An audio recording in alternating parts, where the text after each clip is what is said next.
नमस्ते दोस्तों, मैं आपको आज एक ऐसी कहानी सुनाने जा रही हूँ जो मेरे दिल के बहुत करीब है। इस कहानी को ध्यान से सुनिए क्योंकि इसमें जीवन के कई अनछुए पहलू छिपे हुए हैं। मेरा नाम अनुष्का है और मैं 28 वर्ष की हूँ।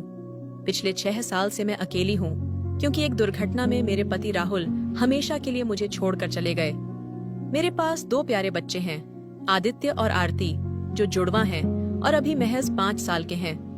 मेरे पति राहुल के जाने के बाद मैं उसी फ्लैट में रही जिसे हमने शादी के बाद किराए पर लिया था।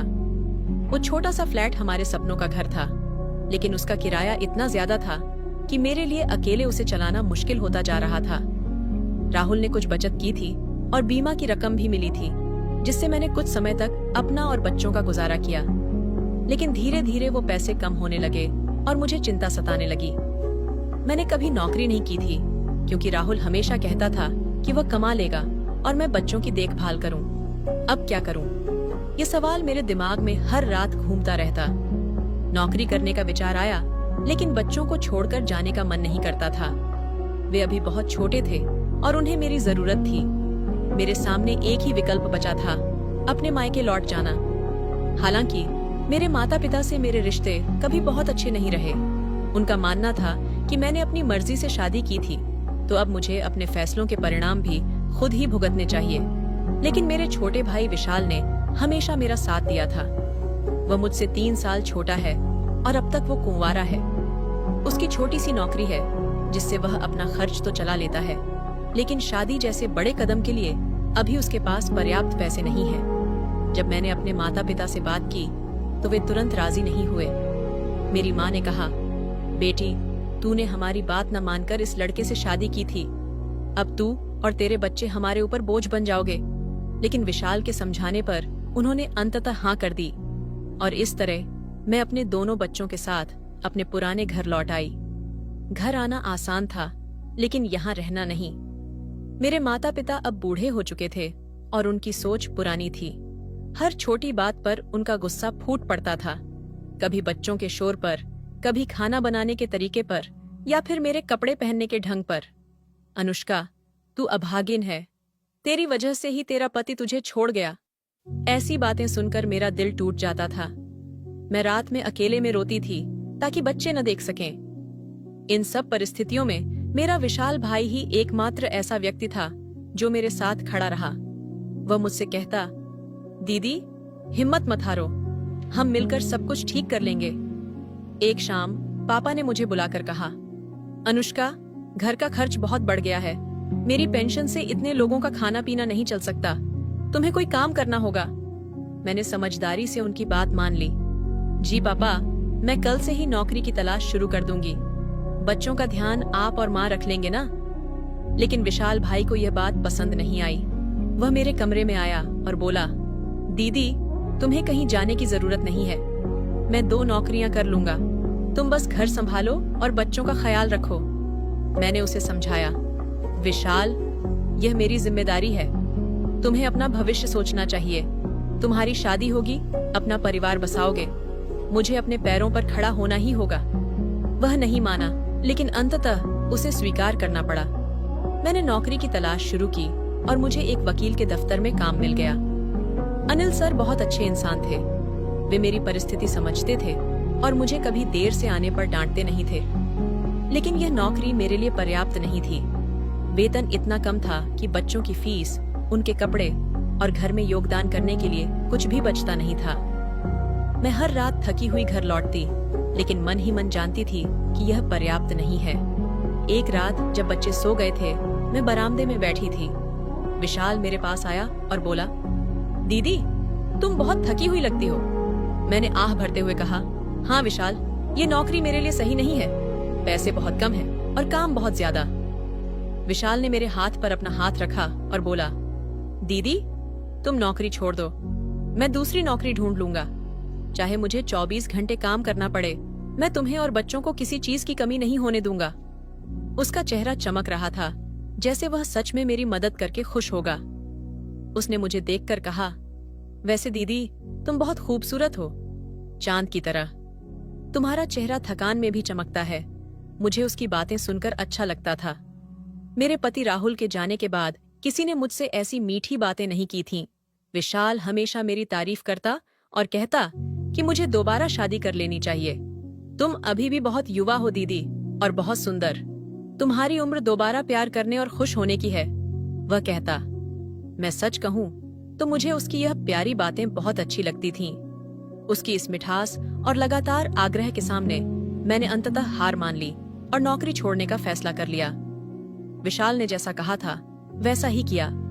उसने एक और पार्ट टाइम नौकरी ढूंढ ली और दिन रात मेहनत करने लगा। विशाल अब रात के 10, कभी 11 बजे थका हारा घर लौटता। मैं उस समय तक जागकर उसका इंतजार करती। घर के बाकी लोग, मेरे बच्चे, माँ और पिताजी तब तक सो चुके होते। बच्चों को सुलाकर मैं रसोई में जाती और ताज़ा खाना परोसती। विशाल के कपड़े धोना, उन्हें इस्त्री करना और उसकी छोटी छोटी जरूरतों का ख्याल रखना मेरी दिनचर्या का हिस्सा बन गया था। अनुष्का दीदी, तुम्हें इतनी मेहनत करने की जरूरत नहीं है, विशाल कहता जब मैं थाली में गर्मा गर्म रोटियां रखती। अरे नहीं, मैं क्या करूंगी? तुम दिन भर इतनी मेहनत करते हो, ये तो मेरा फर्ज बनता है, मैं मुस्कुराते हुए जवाब देती। खाना खाते हुए हम दोनों बातें करते। विशाल अपनी नौकरी के किस्से सुनाता और मैं अपने दिन की छोटी छोटी घटनाओं के बारे में बताती। ये वो पल होते जब हम बिना किसी डर या झिझक के अपने मन की बातें एक दूसरे से साझा करते, जैसे समय का पहिया वापस बचपन में घूम गया हो। शनिवार की रात तो हमारे लिए खास होती। विशाल को अगले दिन छुट्टी रहती, इसलिए हम देर रात तक टीवी देखते, पुराने किस्से याद करते या बस कुछ कहे बिना एक दूसरे की मौजूदगी का आनंद लेते। मुझे याद है, पिछले शनिवार विशाल बाजार से लौटते वक्त मेरी पसंदीदा गोलगप्पे और बच्चों के लिए रंगीन बॉल लाया था। अरे वाह, तुमने तो आज जश्न मना लिया, मैंने खुशी से कहा था। विशाल भाई ने मुस्कुराते हुए जवाब दिया, दीदी, नई नौकरी का पहला वेतन मिला है, सोचा थोड़ी खुशी मना लूं। गोलगप्पे खाते हुए मैंने कहा, विशाल भाई, अगर मुझे भी तुम्हारी नई कंपनी में कोई काम मिल जाए तो अच्छा रहेगा, मैं भी थोड़ा योगदान दे पाऊंगी। विशाल ने सिर हिलाकर मना कर दिया, नहीं दीदी, वहां काम बहुत मुश्किल है, रात की शिफ्ट है और शारीरिक मेहनत भी ज्यादा, ये मर्दों के लिए ही ठीक है। मैंने निराश होकर कहा, पर मैं तुम पर इतना बोझ नहीं डालना चाहती, आखिर मैं और मेरे बच्चे तुम्हारी जिम्मेदारी नहीं है। उसने मेरा हाथ थामते हुए कहा, दीदी, ऐसा मत कहो, तुम्हारे और बच्चों के लिए मेहनत करना मेरे लिए खुशी की बात है। वैसे भी अब मैंने शादी ब्याह का ख्याल छोड़ दिया है, मैं कोई जवान तो हूं नहीं अब। मैं हंस पड़ी, क्या बकवास कर रहे हो, तुम अभी सिर्फ 25 के हो और दिखते भी बहुत अच्छे हो। तुम्हारे लिए ढेरों लड़कियां लाइन में खड़ी होंगी और जो लड़की तुम्हें पाएगी वह बहुत खुशनसीब होगी। विशाल भाई चुप रह गया, बस मुस्कुरा दिया। सच कहूं, मेरा भाई विशाल वाकई बहुत अच्छा इंसान था। उसका स्वभाव इतना मधुर था कि गांव में सभी उसे पसंद करते थे। कभी किसी की बुराई नहीं, हमेशा दूसरों की मदद के लिए तत्पर। मैं यह सिर्फ इसलिए नहीं कह रही क्योंकि वह मेरा भाई है, बल्कि वास्तव में उसकी आत्मा निर्मल थी। एक शनिवार की रात हम फिर से देर तक जागे थे। टीवी पर कोई फिल्म चल रही थी। विशाल ने अचानक कहा, दीदी, मैं कब से सोच रहा हूँ, तुम्हें दोबारा विवाह कर लेना चाहिए। मैंने गहरी सांस ली। नहीं विशाल, मैं नहीं चाहती। मेरे 2 बच्चे हैं और तुम जानते हो, सौतेले पिता के साथ बच्चों की जिंदगी कितनी मुश्किल हो सकती है। मुझे अपनी आरती बेटी के लिए चिंता होती है। विशाल भाई ने थोड़ी देर चुप रहकर कहा, दीदी, मैं कुछ कहना चाहता हूँ, लेकिन प्लीज बुरा मत मानना या गलत मत समझना। मैंने उसके कंधे पर हाथ रखा। हम भाई बहन हैं विशाल, हमारे बीच ऐसी कौन सी बात है जिसमें गलतफहमी हो सकती है? कहो, उसने हिचकते हुए कहा। सच कहूं दीदी, मैं नहीं चाहता कि तुम दोबारा शादी करो। मैं चौंक गई। क्यों विशाल, ऐसा क्यों? इससे तो तुम्हारे कंधों से मेरी और बच्चों की जिम्मेदारी हट जाएगी। नहीं दीदी, उसने मुझे देखते हुए कहा, मुझे यह जिम्मेदारी अच्छी लगती है। तुम और बच्चे घर में हो तो घर जीवंत लगता है। हमें बचपन से ही एक दूसरे की आदत रही है। तुम्हें याद है जब हम दोनों मिलकर गांव के पिछवाड़े वाले तालाब में नहाने जाते थे?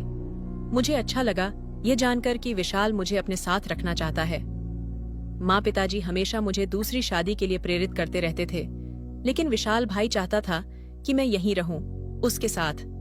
त्योहारों पर विशाल मेरे और बच्चों के लिए नए कपड़े लाता। दिवाली पर तो उसने अपनी पूरी तनख्वाह हम पर खर्च कर दी थी। बच्चों के लिए खिलौने, मेरे लिए साड़ी और घर के लिए नए पर्दे। विशाल, कुछ पैसे अपने लिए भी बचा लो, मैंने उसे समझाया। तुम्हारी शादी के लिए कुछ तो बचत करो।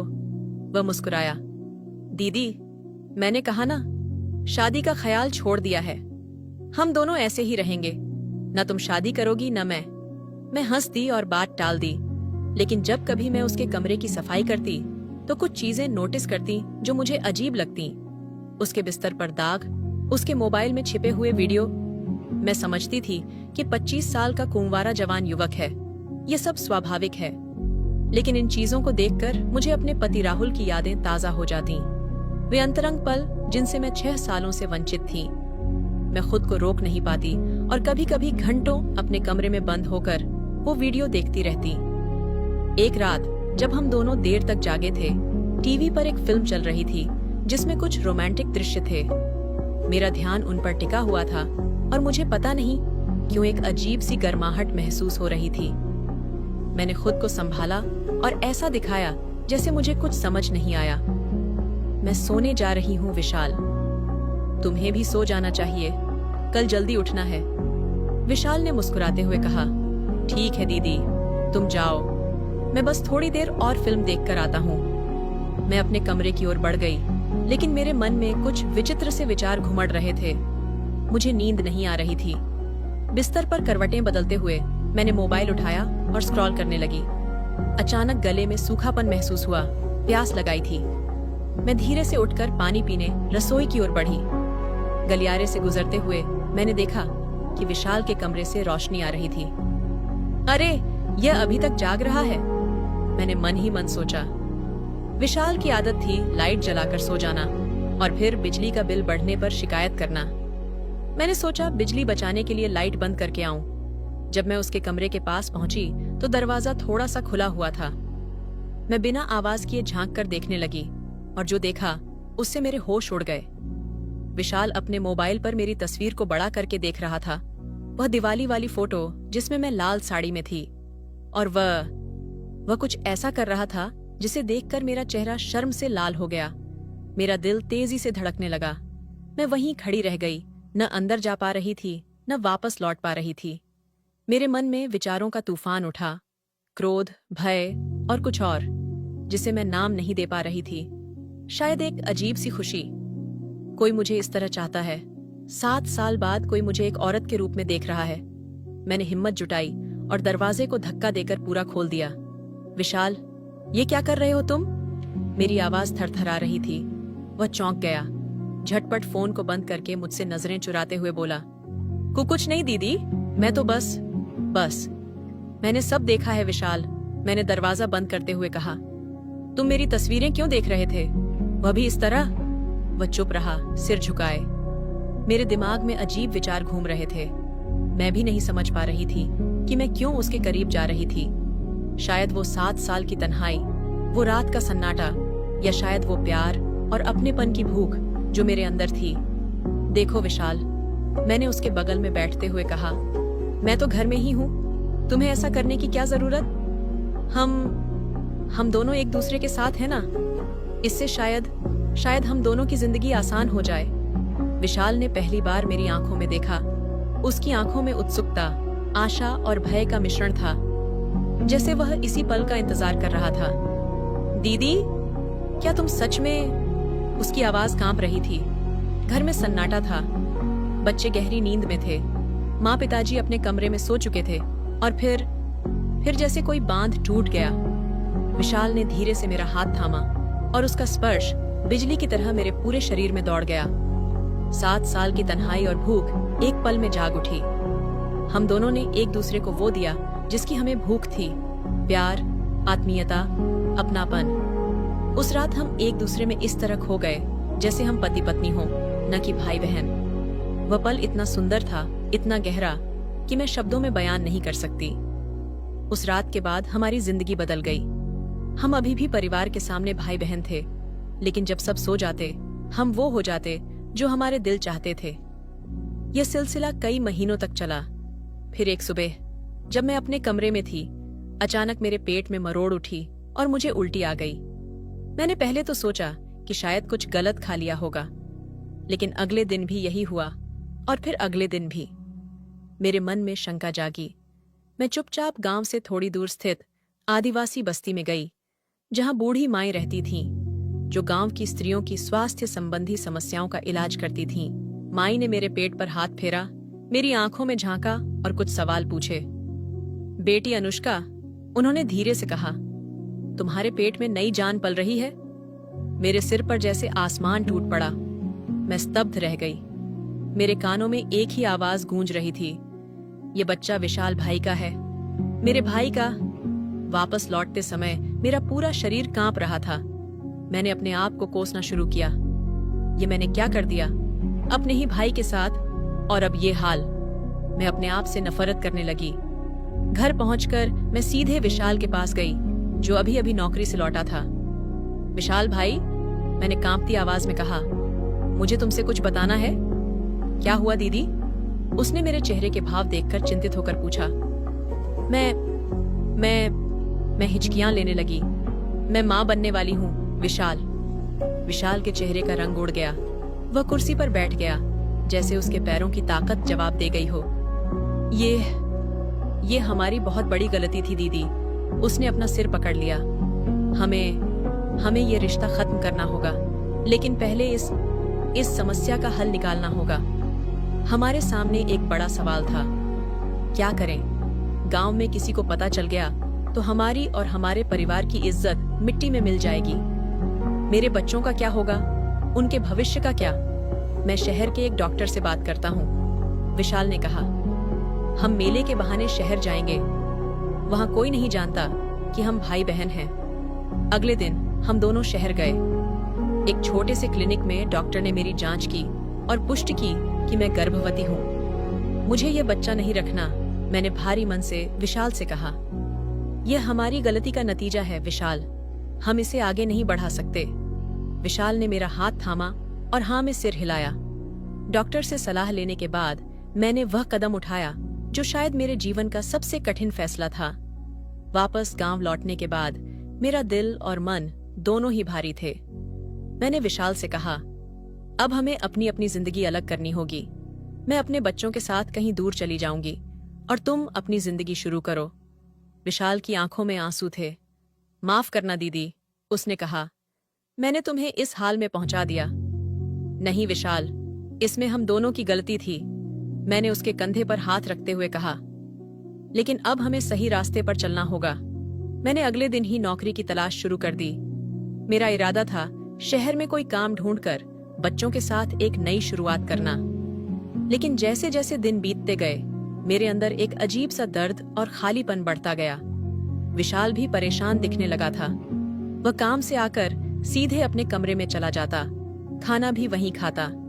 हमारी नजरें मिलने से कतराती थीं, लेकिन जब कभी मिलती, उनमें एक अजब सी पीड़ा झलकती। एक रात मैं बच्चों को सुलाकर बाहर आंगन में बैठी थी। आसमान में चांद खिला हुआ था। विशाल भी वहां आकर चुपचाप बैठ गया। दीदी, उसने धीरे से कहा, मैं कल शहर जा रहा हूँ। मुझे वहां एक अच्छी नौकरी मिल गई है। मेरा दिल जोर से धड़का।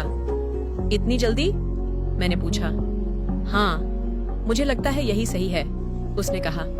मैं यहाँ रहूंगा तो हम दोनों के लिए मुश्किल होगा और माँ पिताजी को भी शक हो सकता है। मैं चुप रही। वह सही कह रहा था। हमारे रिश्ते का रहस्य अगर कभी खुला तो न सिर्फ हमारी बल्कि पूरे परिवार की बदनामी होगी। फिर अचानक विशाल ने मेरा हाथ पकड़ लिया। दीदी, मैं तुमसे कुछ पूछना चाहता हूँ। उसकी आवाज में एक अजीब सी उत्तेजना थी। क्या? मैंने धीरे से पूछा। तुम मेरे साथ चलोगी? तुम और बच्चे, हम सब एक साथ शहर चले जाए। वहाँ कोई हमें नहीं जानता। हम पति पत्नी बनकर रह सकते हैं। कोई नहीं जानेगा कि हम भाई बहन हैं। मैं उसकी बात सुनकर अवाक रह गई। विशाल, तुम पागल हो गए हो क्या? ये गलत है। पर क्यों दीदी? उसने आवेग से कहा। हम एक दूसरे से प्यार करते हैं। हम खुश हैं साथ में। बच्चे भी मुझसे प्यार करते हैं। जब तक कोई जानता नहीं, तब तक क्या फर्क पड़ता है? मैंने उसका हाथ झटक दिया। बस करो विशाल, हम ऐसा नहीं कर सकते। ये पाप है। और अगर कभी किसी को पता चल गया तो हम देश के किसी भी कोने में चले जाए, हमारा सच हमारे साथ ही रहेगा। विशाल ने मुझे गौर से देखा। उसकी आंखों में आंसू और आग दोनों थे। पर मैं तुम्हारे बिना नहीं रह सकता दीदी, उसने दर्द भरी आवाज में कहा। मैं तुमसे प्यार करता हूं, सिर्फ बहन के रूप में नहीं। यह प्यार नहीं, वासना है विशाल, मैंने कड़कते हुए कहा। हालांकि मैं जानती थी कि यह सिर्फ वासना नहीं थी, हमारे बीच कुछ और गहरा था, लेकिन उसे नाम देना पाप था। विशाल वहां से उठ गया और अपने कमरे में चला गया। मैं वहीं आंगन में बैठी रही, अपनी किस्मत पर आंसू बहाती। अगली सुबह मैं जब उठी तो देखा कि विशाल का कमरा खाली था। वह अपना बैग लेकर चला गया था। उसने एक चिट्ठी छोड़ी थी। उसमें लिखा था, मेरे प्रिय दीदी, मैं जा रहा हूं। ये शहर छोड़ के तुम सही कहती हो, हमारा साथ रहना गलत है। मैं नहीं चाहता कि मेरी वजह से तुम्हारी या बच्चों की जिंदगी में कोई परेशानी आए। मैंने शहर में एक नौकरी ली है, हर महीने पैसे भेजता रहूंगा। जब तक मैं हूं, तुम्हें या बच्चों को कभी किसी चीज की कमी नहीं होगी। माफ करना दीदी मुझे, तुम्हारा विशाल। तो दोस्तों, आपको ये कहानी कैसी लगी?